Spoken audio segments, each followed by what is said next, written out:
totally your fault. My fault? You threatened the judge. Well, you ripped the paper out of the court reporter's machine. That was the only way I could get him to stop typing. Be right back.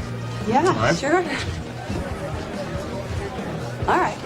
Whose court's the ball in now? I thought there wasn't a ball.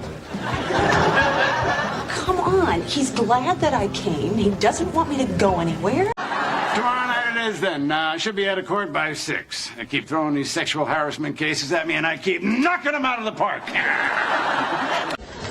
Dude, that's so sad. I could put a basketball court in the back. Could I play? In English vocabulary we will learn the word court. It means law. Also means a place where justice is administered. Pay attention to the pronunciation. The first one is the word represented using the International Phonetic Alphabet. To pronounce court, have in mind that the size of the syllable indicates where the accent or stress is.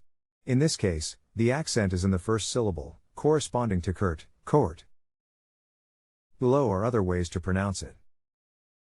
Now, let's see how court is used in real life. This industry's takeover, but I want the... I have court in 10 minutes. Now what are you... We're not in court. Not happy, you idiot. Now. We just told the court we're happy to turn over. Ms. Gibbs, he may be a fraud in your court. You were committed here by court order 24 months ago. Your crime And court appearances. I was wondering, since you're going to be in court all day... Hey, you can open the chocolate. Not you and Jessica. What? Take the test at accent101.com to find out si sabes inglés o hablas inglés.